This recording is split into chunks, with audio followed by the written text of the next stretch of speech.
Yo, we're back. Thank you all again for tuning in. Today I had the opportunity to chop it up with the business bully, Dave Anderson. This was part 2 of our conversation. If you guys aren't aware, we might even turn this into a show. Before we get this conversation started though, you gotta do some things before you can even watch. That is, hit that subscribe button, that notification bell, like this video and share this with a friend. Also in the comments, let me know your favorite part about this conversation. Hey, with Dave right here, man, we're gonna chop it up with entrepreneurship, everybody's Q&A, their questions. We get answers from Dave, great insight, and also too, in that comment section as well, right down there, let me know some of your questions for next week's episode with Dave. So hey, I'm gonna shout you out. Question is gonna get answered. Build that rapport with Dave, and we're gonna keep chopping it up. Thank you all again for all your support. We love y'all. Let's get this show started.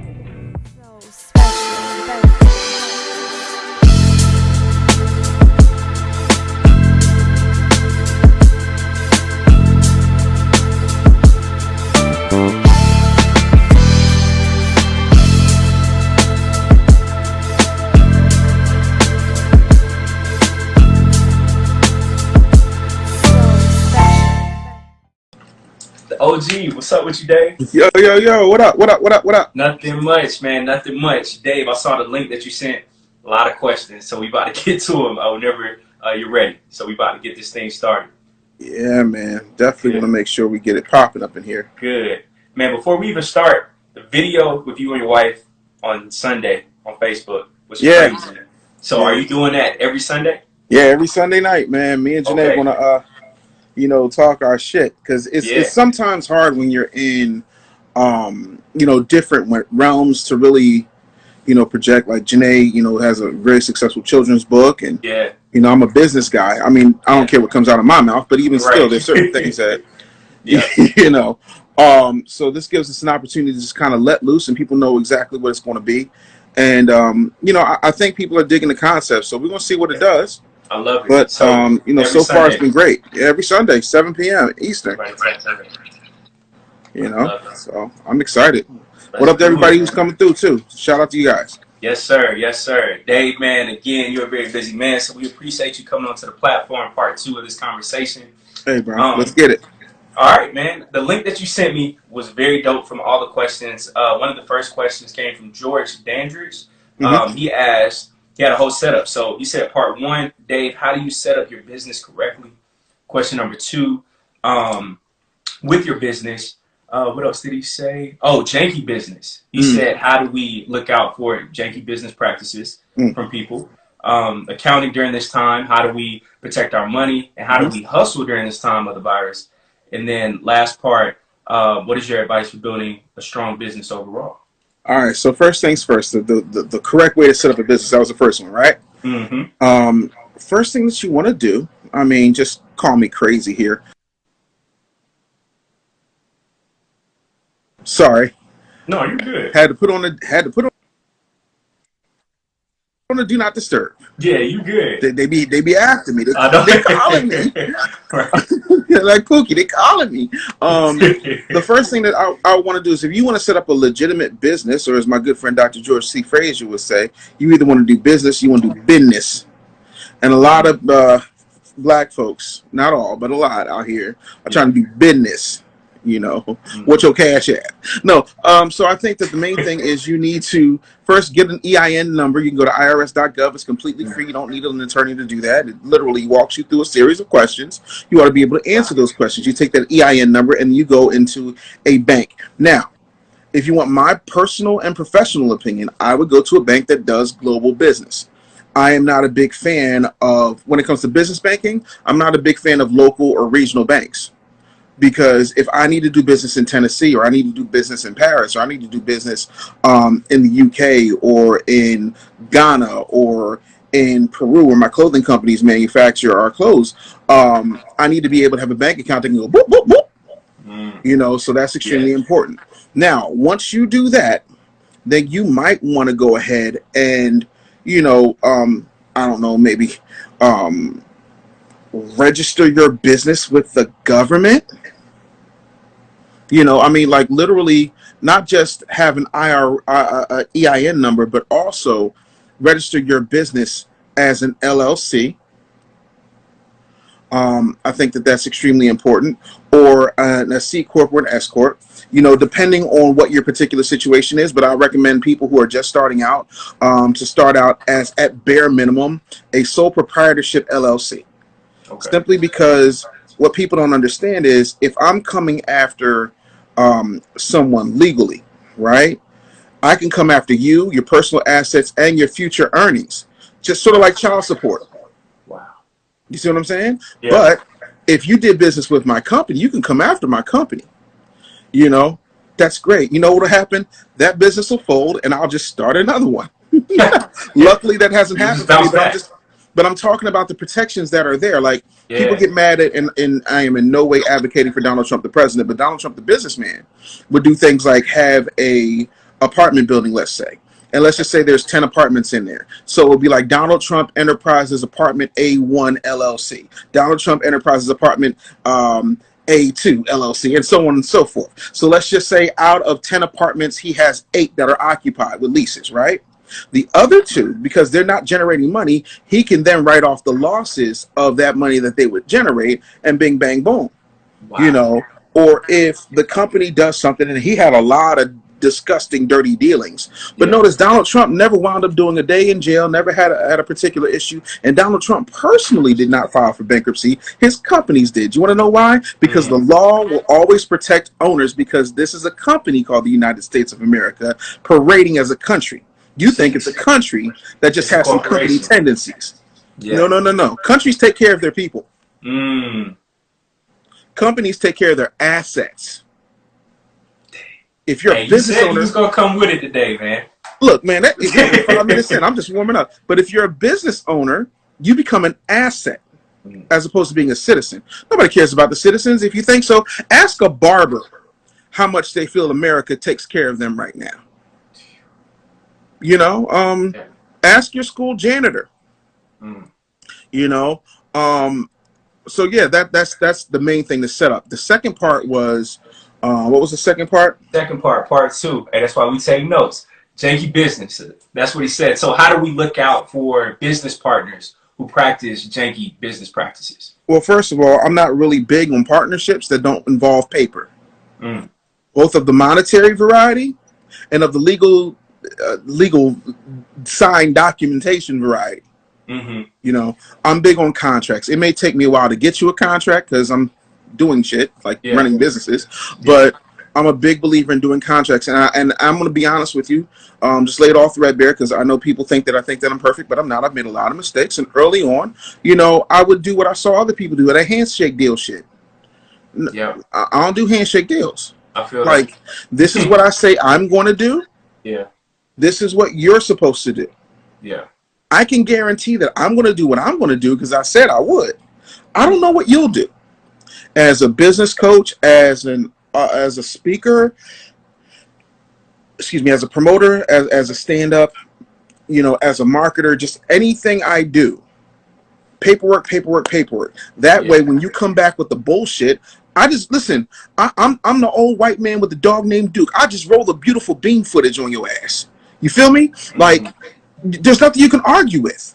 Because when you start to do serious business, I mean, having, let me backtrack, having 4 or 5, figure days, $4,000, $5,000, $10,000, $20,000 days, and you're starting to get in the high end things, what winds up happening is people get caught up and they don't realize that someone could just be dishonest.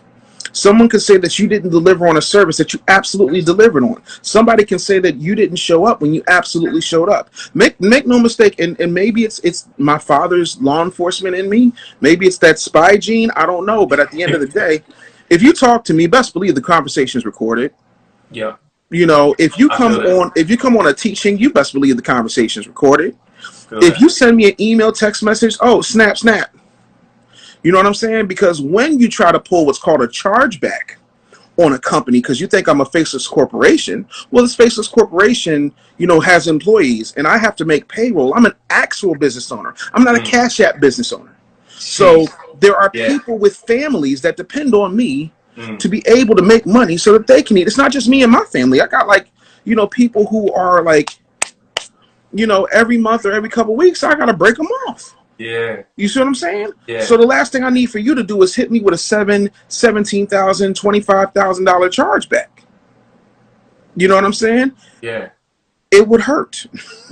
And sometimes it does. But the difference is if you go to Cash App, right? Or you go to PayPal, or you go to Venmo, or Stripe, they are consumer products. So their best interest is to protect the consumer. Johnny Q Public, Johnny Janky Business, Mary Money Messy. They're not here to protect Dave Anderson. They don't give a damn about a business bully. So they'll go ahead and they'll process that claim, and they'll take 30, 60, 90 days to take your money back, even though you can dispute it. And they will sometimes take those disputes, right? And they will side in favor of the person. Whereas if you have a business bank account, then you have merchant services, and you take those merchant services and you tell your banker, like I can call my banker at 3 o'clock in the morning, my banker is there. 3 o'clock, no shit, right now. No 3 o'clock in the morning. Hours. No, there's no such thing as business hours. You want to know why? My admin lives in the UK. She's 5 hours ahead of me. I call her the Time Lord. There is no business. You know what I'm saying? Yeah. I got a cousin that does a lot of black business on my behalf in Osaka, Japan. There is no time zone. What is time? You see what I'm saying? While I'm sleeping, money is still going on. Sage, relax, baby, relax. The dog don't like janky business. Hey, she said you preaching there. Yeah, she like to preach, brother. So you gotta make sure that you have you gotta make sure that you have merchant services from a legitimate bank, so that if a chargeback does come up and you pull up that receipt, and the receipt being the contracts, the video recording, the emails, whatever the case may be, highlight all them, as Whitney Houston would say, the receipts, then what winds up happening, bro? Your money is right back in your account in 48 hours, and then nothing neat. And anything that was coming out of your account, let's just say that a $25,000 chargeback put your account in the negative. Anything that happened to put your account in the negative, any overdrafts, all of that you get back. Protections. There's no protections for regular citizens. So when it comes to business or me getting in bed with people, I have made some bad choices, but you know what bad choices teaches you? What's that? Not to do that shit again. You know what touching a hot stove will teach you? Not to get burned again. It burns. So you don't punish the new person for what the old person did. You just make sure you put a lot of checks and balances in place, and you do a lot more vetting. And that's what we got to do with stuff. So that's how I watch out for janky business practices. And then you watch I treat it like my children. My wife and I talk about this all the time. Kids will watch what you say, and they'll listen to it, but they'll really pay attention to what you do. And that's the example they take in the world. Wow. You see what I'm saying? Yeah, think about how many people who were whose parents was alcoholics, and they turn around and they falling down drunk themselves. Yeah. Sex addicts, all that stuff. That stuff. So you gotta really be careful. Somebody said free game. Y'all better go to freegamealert.com. Hey, he already got the brain. freegamealert.com. I own free game. That's real. That's real. Yeah, I mean, so that takes care of the janky business stuff. What was part 3? Because he asked a big question. Yeah, so those were the first 3 parts. Part 4 is how do we build an efficient business during the time of the coronavirus? This is the most, and I said this last week, this is the most captive audience anybody in our lifetime has ever had, and probably will ever have. The other part of that is you need to start finding people right now who are hungry. And right now it's a whole lot of hungry people out here. You know what I'm saying? Yeah. Like, there are some people driving Uber. It ain't a lot. You know what I'm saying? There are some people who really want to make things happen. You'd be surprised what you can get done for $400 a month. You know how far $400 goes in Cambodia or the Philippines? Mexico. Or in India or in Germany. If you think I'm sitting around making my own memes, I want to know what kind of crack you're smoking so I can stay far away from it. Right. You know what I'm saying? So you got to start building out a team. And if you can't even afford to build out a team, you need to find people who believe in what it is that you're doing. Facts. And build on that. You know what I'm saying? Like, you can go fast by yourself, but if you want to go far, you go together. And I mean really together. Like, there's a difference, and I said this last week, there's a difference between like rap crews. Like, the reason the Wu-Tang Clan was successful where Hustle Gang or the Saint Lunatics or D12 wasn't, is because there's nobody bigger than the group. Who's the leader of the Wu-Tang Clan? I'll wait. So many. The RZA, the GZA, like, You God, Old Dirty Bastard, Ghostface, Killer, Raekwon, the Chef, Capadonna, Method Man. Who's the leader? You take your pick. Exactly. Yeah. So when you come as a unit, it's hard. It's hard to stop a movement that has no visible leaders because you don't know who to martyr. Yeah. The reason that I win when a lot of coaches lose is because I don't have a mastermind. Let me break that down. Right, so you'll see a lot of these coaches out here, and they'll have their $3,000, $7,000, $10,000, $15,000, $25,000, $30,000 masterminds, and it's all about the coach. It's not about your growth. A mastermind is about the coach. So if the coach dies, the mastermind blows up. I got a gang, and if you know anything about gangs, look, gangs gonna win no matter what. Yeah. You know what I'm saying? Gangs got affiliations. Gangs got joint venture partnerships. Gangs have complete systems. Yep. Gangs know if it's a problem, who, everybody coming through. Right. You know what I'm saying? You can identify the gang, but you can't identify the leader, but you know him when you see him. Wow. You see what I'm saying? Yeah. And there are a lot of gangs. The FBI is a gang. Yep. No disrespect. The Nation of Islam is a gang. The Catholic Church is a gang. Yeah. Even though the Catholic Church has a pope. Yeah. You think the pope is really running things? They elect the pope. So it's the people who's behind the scenes. Yeah. Right, they select the president. That's why I laugh at people talking about, oh, well, you know, if you don't vote, it's a vote for Trump. They've already selected who they want. Electoral college. Trying to tell you. Hey, matter of fact, Dave, let's touch on that real quick. Just a quick question for you on that, man, because this has been heavy on my mind. Right. Hey, let's take that water before we get into it. I'm good. Just seeing what Joe Biden said to your man, Charlamagne the God. I remember, and Sid, see in the comments right now, shout out to Sid. We were talking about this last night, man, and it just throws me off guard because I feel like, and I think 19 Keys said this, a political plantation where we feel like we have to vote Democrat or where we have to vote for this person, although we know that it has no means for our own benefit. What did you think and what did you feel when you heard him say, yo, like, you ain't black if you didn't, or if you're not going to vote for me? When you get up for somebody like that. That's a loaded question. I want to tell you the honest to God's truth. Yeah. Part of me wants to punch him in his fucking mouth. Yeah. Part of me was hurt. Yeah. And part of me was like, Malcolm X, this is just the chickens coming home to roost. You got to remember, like, the thing of it is, I'm passionate. And sometimes people mistake passion for emotion. I'm only emotional about the people in my home. I ain't emotional about nothing else. Yeah. You understand? So I'm passionate about a lot of shit. I got big opinions on a lot of shit. Yeah. But when it comes to this, right? Black people are emotional when it comes to politics, religion, their food choices, their places they want to live. All of these things they become very emotional about, but they don't become tactical about anything. And so what winds up happening is Joe Biden can feel comfortable because historically he knows that black people are not paying attention to him. They didn't pay attention to him when he sided with Strom Thurmond and Jesse Helms about busing. Right? There's a reason people call him Jim Crow Joe, or as I like to call him, Sloppy Joe. Trendy right now.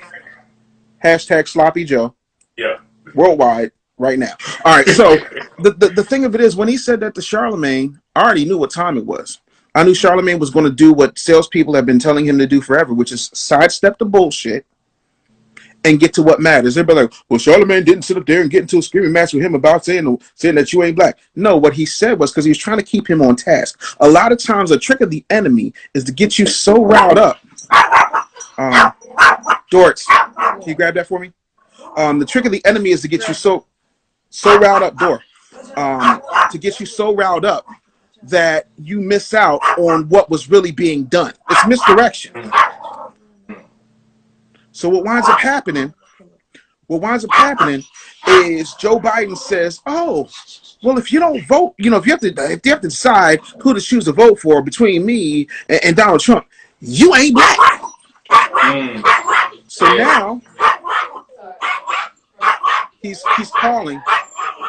Sorry, the attack dog is trying to fight. Oh, you good, man. I get it. So what winds up happening is he gets himself into a situation where he knows, if I know for a fact that I can just call you a punk bitch motherfucker who comes from dog shit, and all you're going to do is say, fuck you, Dave, then I'm going to come right back. Punk bitch motherfucker who steps in dog shit, because you're going to come right back. You got Stockholm Syndrome. Listen to them folks in South Carolina. Joe knows us. And most importantly, we know Joe. So when Joe Biden said what he said it because he knows that black people will always, 94% of the time, vote Democrat. I'm not saying don't vote Democrat. I'm saying vote your interest. My interest might not be your interest. No one would ever tell the LGBTQIA that they need to all vote Democrat because they don't. And if you think that they do, explain Caitlyn Jenner. I'll wait. I got time. Sheesh. If Hispanic Americans only voted Democrat, explain Mr. Richardson in Arizona. Yeah. Explain Castro. Yeah. You know what I'm saying? Explain all these other people. Yeah. You know, who are on the other side of the aisle. See, when you play chess, you realize that you need two rooks, two knights, a queen and a king. You use a bishop. Yeah. You understand? Like, it's more than just, here's my little pawn. I'm just going to move my pawn. And so Joe Biden did exactly what I expected him to do. He expects black people to just be happy. And then he doubled down and said, oh, well,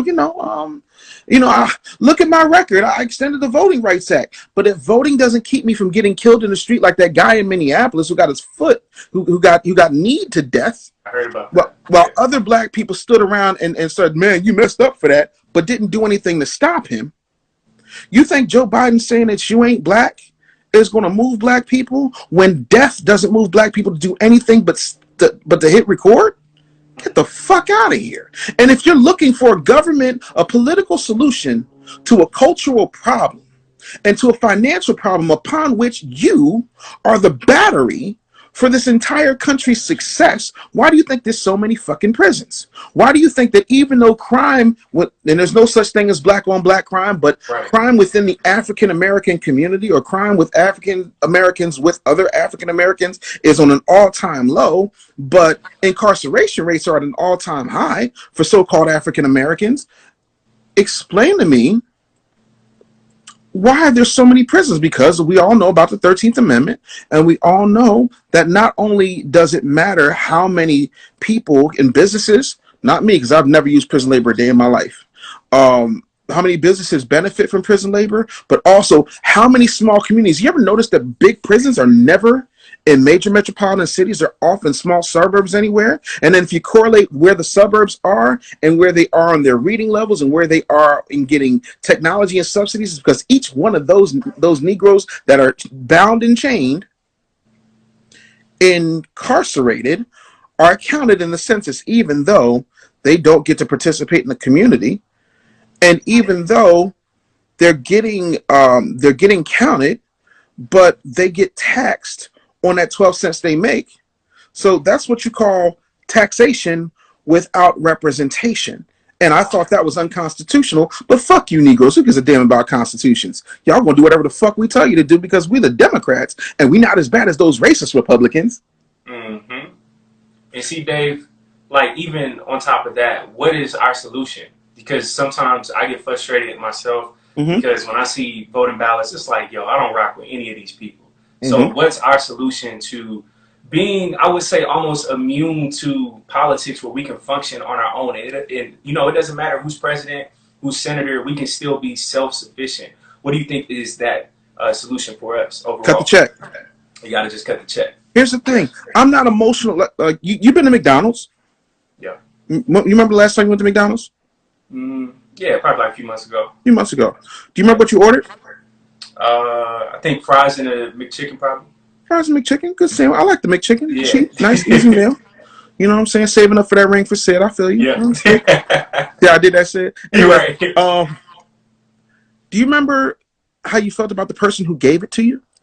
Care less. You don't fucking give a fuck. Yeah. That's why. So if it's transactional for McDonald's, if it's transactional at the strip club, if it's transactional when you pay your rent, why are there feelings involved when it comes to getting your agenda pushed? I don't give a fuck if Satan himself is running for president.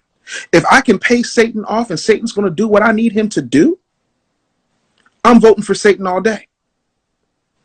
Because I vote with my wallet. You vote with your feelings, your songs, and your old Negro spirituals. That's the problem. Black people love tradition. Oh, you know, people died for us to have the right to vote. Yeah, because they thought their vote meant something. Votes don't mean shit now. You want to know why? Name me 3 black political action committees. Go. I know people, they're going to say NAACP, but it's like... That's not a political action committee. That's a nonprofit funded by Jews that hasn't had a black president from the time it was conceived until 1976, 77. See? So if it was found, like, you can't divorce the root of a thing from the fruit of a thing. Yeah. If I plant a peach seed, watermelons ain't coming out that bitch. That's right. So if people started that shit who didn't look like me, and the shit is still called the NAACP, and they have an award show called the Image Awards, but it's for colored people? What am I, a Tyler Perry movie? For colored people, for national advancement, when Joe Biden calling you a Negro is not enough? What the hell is this? Like, at some point, y'all got to wake up and realize the only thing that matters is the golden rule, and it's not do unto others as you would have them do unto you. It's whoever has the gold rules. But you asked. I'm just here. Man, y'all, Dave said he wasn't playing today. He's not playing at all. I'm going to take your fucking heads off. Yeah. Hey, we're going to do this thing. And Dave, I want to get to Mr. Derek Logan's question on Facebook. He asked a great question. He said, Dave, with your business acumen right now, what do you see as the emerging industries during this time of the COVID? Oh, I love this. Some of y'all, listen, if you have not started screenshotting this, if you have not started recording this, this is about to be a historical moment because people believe that I make this shit up. And somehow I retroactively somehow have a flux capacitor where I jump back in time. So I'm going to make some bold predictions. Do you want the entertainment one first, or do you want the workforce one first? Pick. Matter of fact, Dave, let's ask all the supporters. From Dave, do y'all want to hear entertainment, or you said the workforce, correct? Yep. Y'all ask in the comments, and then we'll attack it from there. Entertainment or the workforce? Let us know real quick. Y'all tell me which one y'all want me to go with first. I'm going to give you both, but you tell me which one you want to hear first. Got it. Because I'm telling y'all right now, what up, hip hop since 1987? Yeah, man, shout out to them. My man Terrell, too. He's part of that. Yeah, shout out to y'all. What up, Terrell? Man. Come holler at your boy. Yes, sir. Workforce. Oh, y'all want to hear workforce? Okay, here it is. All right. I'm a business owner. How you doing? Thank you guys so much for coming through. Ari, what's up? I know. What's up, everybody? I see y'all. Yeah, I see y'all come through. So we're going to talk workforce. Keep in mind that I'm a business owner, and I ain't sensitive about shit. T-shirt. Listen to me. Chris Rock famously said, men can't go back sexually. Women can't go back financially. So if you have been dating one guy and he takes you on a bus and you have a good time, and then you find a guy that has a Maybach, you're not getting back on public transportation, young partner. It's a wrap. It don't matter who it is. Don't get the fuck out of here. Once you have Philip Mignon, I know. Y'all know I know it's filet mignon, but I'm being an asshole. Once you've had filet mignon, you can't go back to bullshit. Now, all of these companies for so long, all of these call centers, all of these cushy little office jobs, all of these jobs that had buildings that they had to rent and phone banks that they had to take care of and cubicles they had to maintain, break rooms with fucking fountains and water coolers and Keurigs, oh my, and fucking vending machines and shit, all these expenses, computers that got to be maintained, IT that got to be maintained, engineers that got to be maintained, supervisors, middle management, all that shit has been wiped out from Corona. But you know what hasn't been wiped out? You know what has been saved and cured from Corona? A lot of companies' bottom lines. It is much cheaper to put your bitch ass on Zoom and then take you from a full-time employee to a 1099 employee. Now, here's what that means. Fuck your benefits. You can go on the marketplace like everybody else, numbnuts. I'm 1099ing you. Fuck your W-2. You be responsible for your taxes. I'm 1099ing you. Fuck them commuter benefits, because your ass is going to get a laptop. It's probably going to be old and malfunction, but guess what? You're going to have to maintain that. I'm 1099ing you.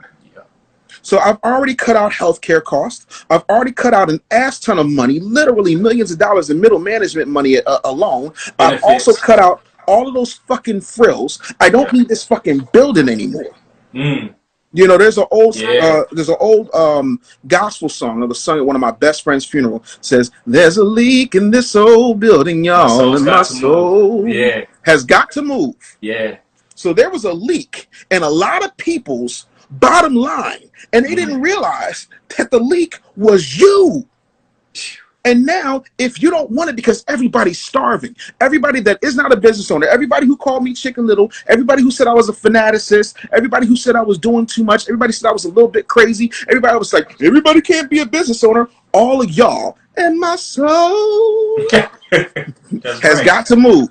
So you're either going to go back to driving Uber and hopefully getting that popping, or you're going to create a business, or you're going to be a 1099 employee and you will like it. You want to know why? Because they control you. Once you owe me, then I own you. And so now they're going to own you as a 1099 employee. You know who else has a bunch of 1099 employees and makes billions of dollars off of them? Vince McMahon. Vince McMahon took $300 million out of the WWE. Right, put in the XFL. Corona hit, he lost it, so that company went bankrupt. Now he's about to take his own money and buy it back out of bankruptcy. What did I say? You closed down Donald Trump building apartment A1. Asset. So everybody that's in that West African Umbatu tribe that I talked about on the Breakfast Club in 2016, I told you 4 years ago, and you didn't want to listen then. I was crazy then. Now you're going to see it. Mark my words. Get your cameras ready. I'm going to say it one more time. The office jobs, they're out of here.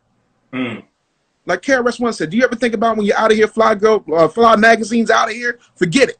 It's over with. Because the people who create the jobs create the circumstances. Just like, listen, Caleb, you have a great relationship with Sid. At the end of the day, if Sid says, I don't want to be bothered with you right now, you got to fall back. Maybe she's got a headache, whatever the case may be. Yeah. So she controls how the relationship moves. A man can be the head, but the woman is the neck.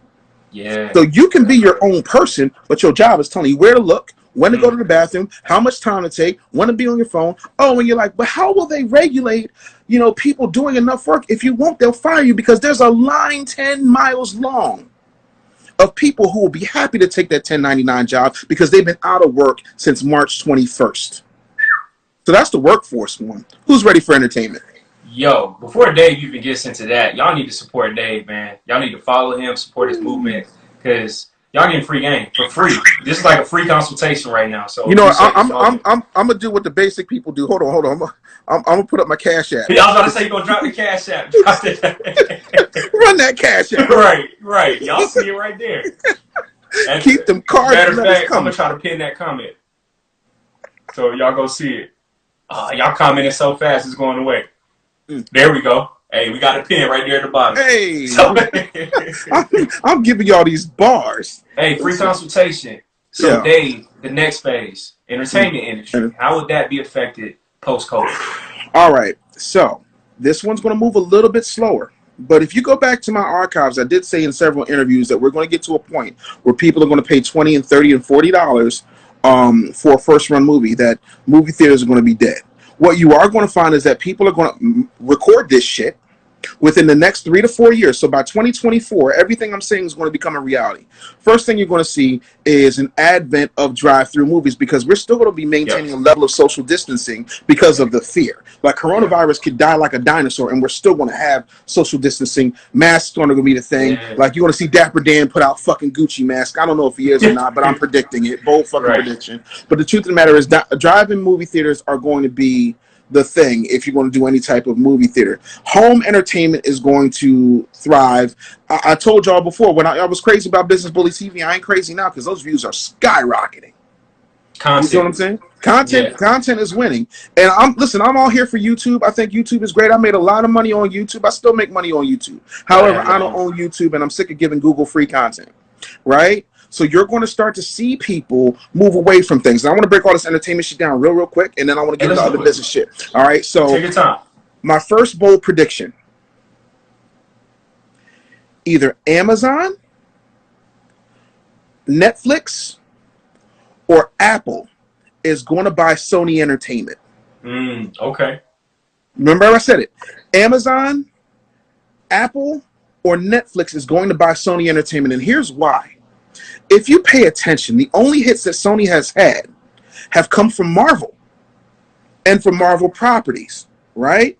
They're expensive as fuck to make. They do make a hell of a lot of money, but they fucked up 1, 2, 3 Spider-Man franchises. Sony came along, put Tom Holland in that shit, and boom, skyrocketed. So they're trying to get all these little properties and make it all nice and sexy. If and when Sony sells the mouse, meaning Disney, Mickey, his ass automatically gets all of the Marvel properties that were licensed to Sony for free. Wow. Jeff Bezos likes a monopoly, and I'm not mad at it. Jeff Bezos is not the evil empire. He found a bunch of holes, and he filled them, and your bitch asses wasn't paying attention. And he cracked the system. He cracked the system. Huh? I said he cracked the system. Real rap.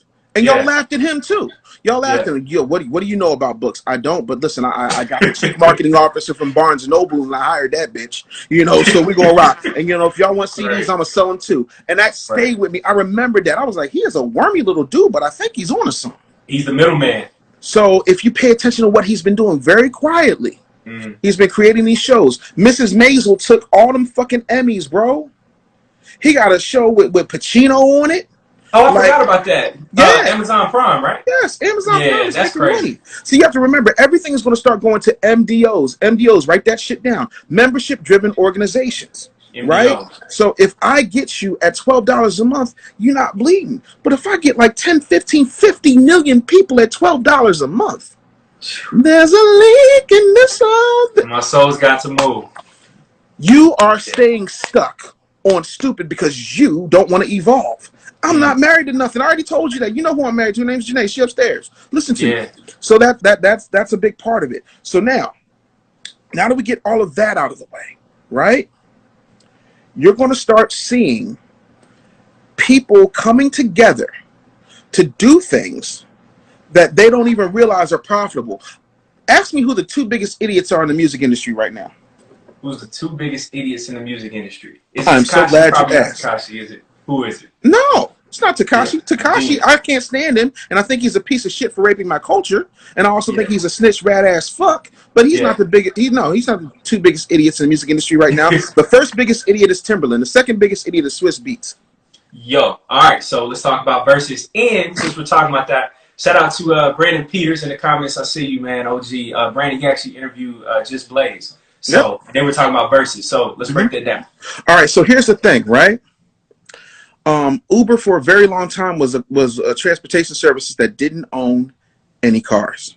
Airbnb is a lodging service that does not own any properties. Versus was a phenomenal idea. They ain't collected one email address that I'm aware of. They have not monetized one dime. I'm okay with you not selling out to people for millions of dollars. I'm okay with that. But if you take the millions, if they just charged everybody 50 cents to come on their platform that they controlled and they owned and they distributed, they would never have to worry. They could give their publishing away to starving kids in Rwanda. They could rebuild black schools. They could literally start Black Wall Street. But you know what they did? They're patting themselves on the back because we didn't sell out. Okay, that's great. But my whole thing is, you gave Mark Zuckerberg billions of views for nothing. That's kind of prostitution where I sit from. Not what I would have done. It's not smart business. If you know that you're 2 of the greatest producers, musicians, beat makers of all time, and you've got a Rolodex that would make even the most... I think Swiss Beats and Timberland combined probably have more connections in the entertainment industry than Barack and Michelle Obama. Easy, man. Yo, producers, they connect. And Dave, real quick, Brandon, shout out to you again, Brandon. He does great work. Y'all check out his podcast, Day One Radio, super fire. Dave, he said, I believe that they do have a deal. It just hasn't been announced yet. Right. But they damn sure should have done it on their own platform. That's my point. Gabrielle Union's production company is through Sony. Look at that. I'm resting my case.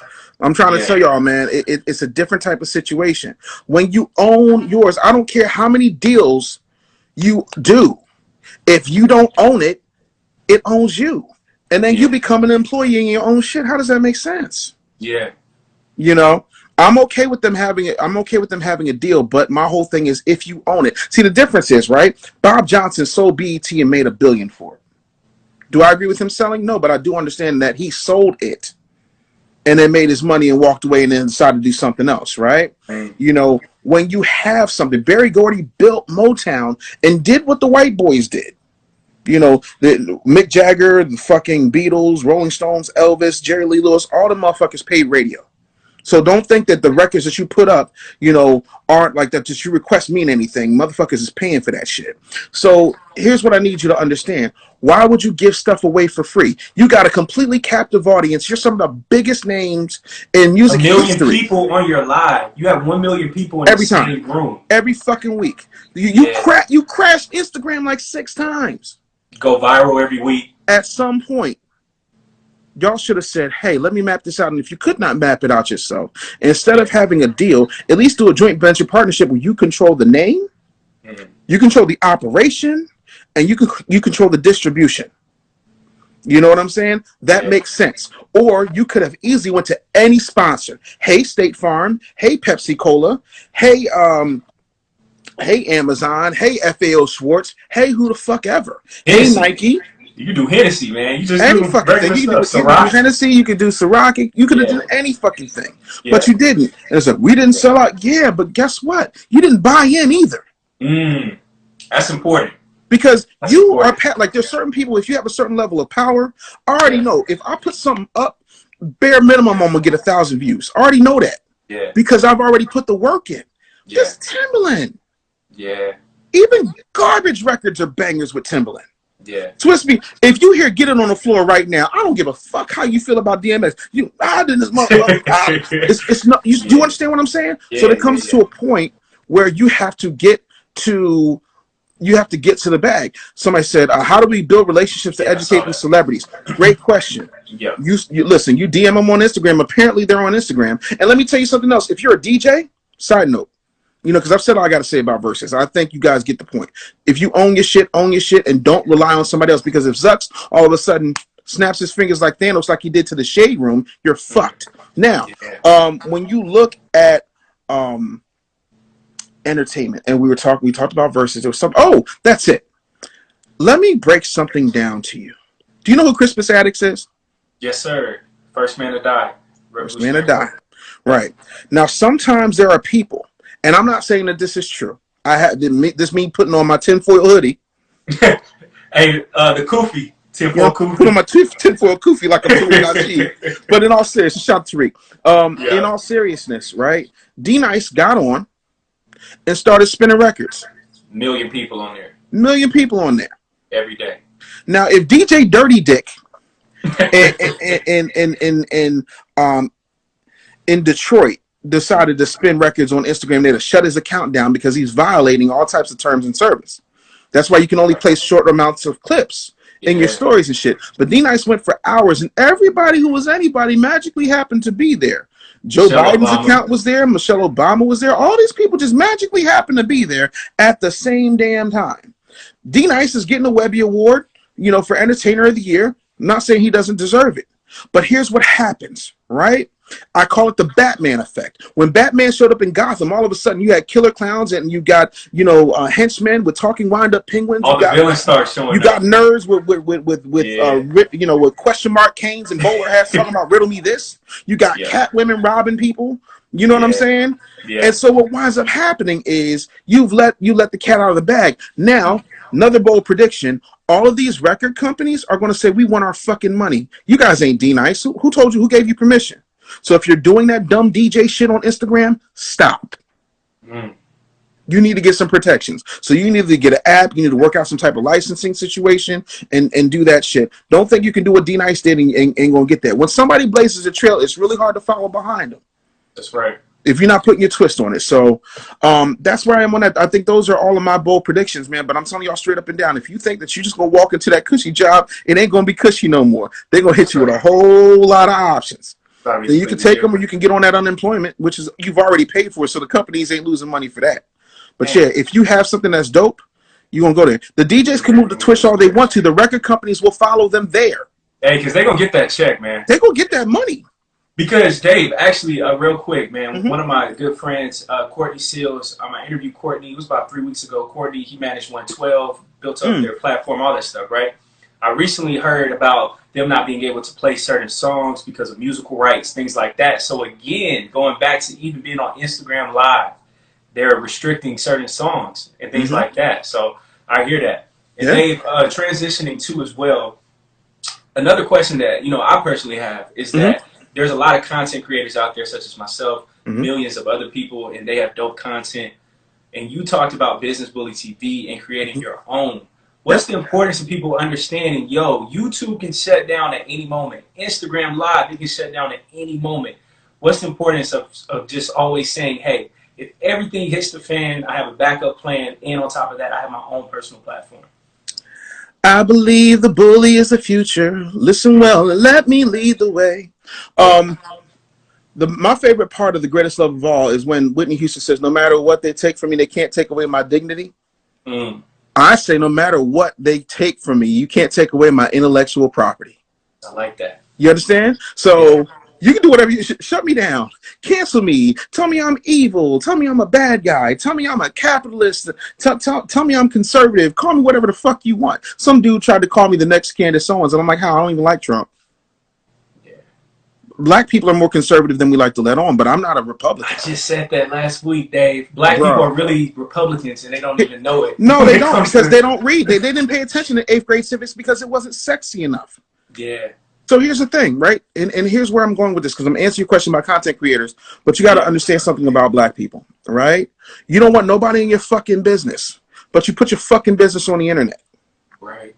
You don't want nobody telling you how to raise your kids, but if you're dependent upon government assistance, they get to tell you how to raise your kids.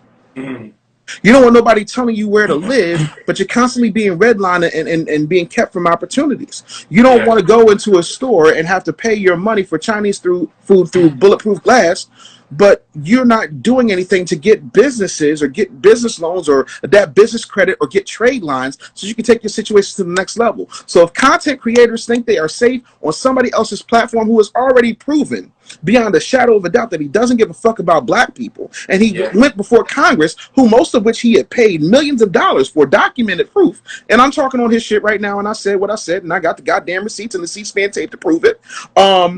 He said there'll always be a version of Facebook that will be free. And when I told people back in 2017 that the Facebook they knew and loved was going to die, and they didn't believe me, now look what Facebook's doing. They're limiting the algorithms. They're pulling out shit. They're letting the alt-lice do what they want to do.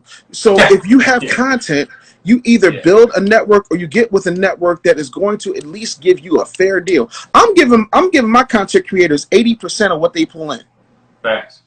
80%. You show me anybody who's doing that. Yeah, I was about to say, you're not going to find that anywhere else. You know, if you sign to Bad Boy Records right now, you might get 8%. Yo, Mace, he still wants his pub right now. But Mace was stupid. I blame Mace. Everybody wants to blame Puff. Don't blame Puff. Because you could have walked away from the offer. That's business. If you chose not to sign it, that's why when the Lock started blaming Puff, I'm like, y'all put on them shiny shoes happy. If you really dig me, if you think I'm jiggy, come on, shorty, let me know. That don't sound like no gangster shit. Y'all did that. Well, I know I talked about Dame Dash yet. I love Dame. I've been trying to get with Dame for the longest. I love Dame. I think everything that Dame does is great. The problem sometimes with Dame is that Dame, I don't even care about rubbing people the wrong way. I think that sometimes Dame diminishes his greatness by shoving shit down people's throat. I'm not a throat shover. Yeah. Like, this is what's here. And I think that Dame makes noise about too much of what Dame says and doesn't make enough noise about what Dame does. But I agree with every one of Dame Dash's business tenants, every last one of them. Gotcha. You know what I'm saying? And I think that's the difference. And I think that Dame's, I think a lot of what Dame's diversification was a problem, and the fact that he wasn't fucking with R. Kelly was another problem for obvious reasons. So I think that was a big part of that fallout. But I think Dame Dash is phenomenal. I would love to sit down with Dame Dash and just have a real conversation. No. But you're YOU''RE, meaning you are a bully. Bully stands for Black Unapologetically Living and Loving Yourself. Bars. That's your problem. And here, we live in a world now where people get 13th place trophies for showing the fuck up. When I played baseball, I was third string right field, but I made the team, and there were 20 other kids who didn't. So me living in a world where accountability comes across as bullying, and somebody says, Dave Anderson, you're a business bully, and I say, trademark, I am the business bully, that's what that means. Wow. I'm not hanging nobody, I'm not begging nobody to do business for me. I'm not punching nobody in the mouth. I'm not coming after people. I'm telling you what it is. I told you the sky was falling, and you got hit with a fucking alien toilet. That's your fucking fault. All you can do is just take a step back. Man, and Dave, real quick, because I know it's 5:50, man, you were dropping so many facts, so we're in our last 10 minutes, guys. Very real quick question for you, Dave. Recently, Joe Rogan reportedly signed for over $100 million deal with Spotify. I know Joe Budden, and I might be wrong, but I know his deal was probably like either in the single mil or even, you know, it could have been like 10, 15 plus, but I know it wasn't that 100. And Joe Budden, he was talking about how with Spotify, he helped build that platform, and now he sees somebody like Joe Rogan come along, who is like the biggest fish of them all, but he signs for 100 or 100 plus. And then Joe has a renegotiation that's supposed to happen with Spotify in September. So when it comes to Black content creators, how do we negotiate our contracts properly? Because I felt like that's such a disparity when I see Joe Budden's deal being reported at a certain amount, and then Joe Rogan having 100 million plus, which changed the game. How do you feel about that? I don't have feelings, I have facts. Or facts. So fact number one. What is the name of the kid that did Birth of a Nation? Nate Parker, right? Yeah. Nate Parker had 2 deals on the table. The first was from Fox Searchlight. The second was from Entertainment Studio owned by Byron Allen. And while I might not like Byron Allen's personal choices, I do recognize the fact that he is actually absolutely Black, and he put a better deal on the table than Fox Searchlight. Now, Nate Parker decided to go with Fox Searchlight. You want to know why Nate Parker went with Fox Searchlight? White adjacency. Because we believe that Black people can't put up what white people put up. And the thing of it is, we're always going to have to get our shit on the back end.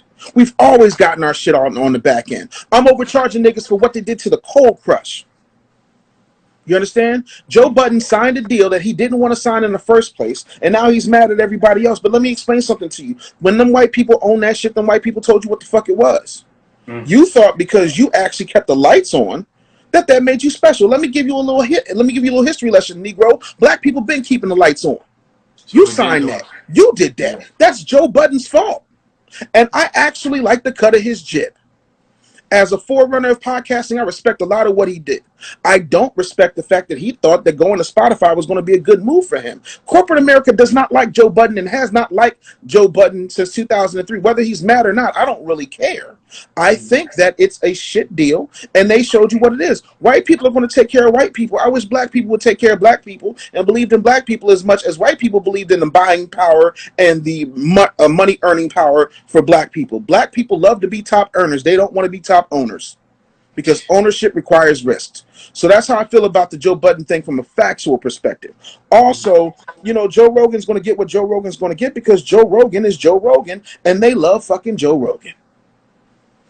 And that's that. But I mean, you name me somebody in history that hasn't benefited. You think New Kids on the Block didn't pick at the carcass of New Edition? How dare you? Right. You think the Osmond brothers didn't pick at the carcass of the Jackson 5 to the point where Berry Gordy and Joe Jackson fell the fuck out behind the fact that they wanted to go in a different direction, and Berry Gordy was like, nah. But Berry Gordy owned their name and said, yo, we can get 5 other kids in here and call them the Jackson 5. That's why when they went to CBS, going from plantation to plantation, they had to go from being the Jackson 5 to the Jacksons. Had nothing to do with I never knew that. Jermaine getting married. Not only do you have to study history, you have to apply it.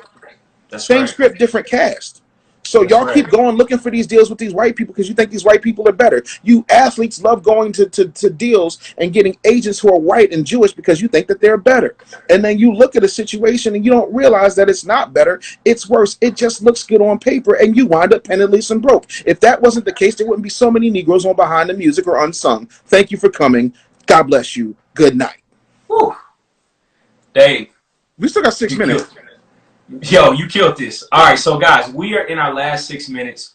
This platform is for you guys. We did a part 2 for you all so we can answer your questions, Q&A. Real quick, in these last 5 to 6 minutes, drop your questions right now. And Dave, he'll get straight to them. Yeah, I'm definitely not mad at that. Ask your questions. You know, I just think that sometimes people just, they love acting like this shit, isn't science, and it is. It's science and math. The subjects that we don't like to deal with, and that's another thing. Those are the ones that matter. Right.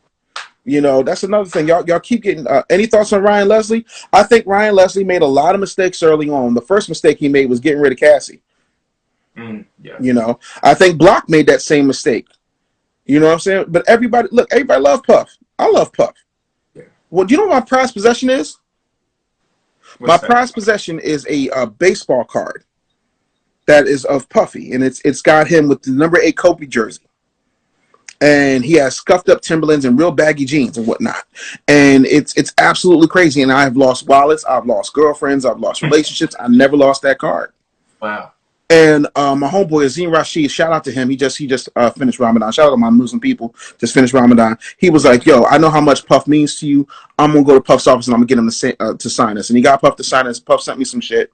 Like, I love Puff as a businessman. I don't like everything he does. MDO, membership-driven organization. Can you DM your product? Absolutely. Book recommendations, pitch, close up, sell, repeat by my black ass. See, Brandon's question right there. Great question. Who is your mentor? Who's my mentor, coach? Dave Anderson. Great question. I have a lot of them. For speaking, Les Brown. For business moves as a black man in my generation, David Banner. Banner's been with me for 17 years. Without David Banner, there's no me. That's hard. You know what I'm saying?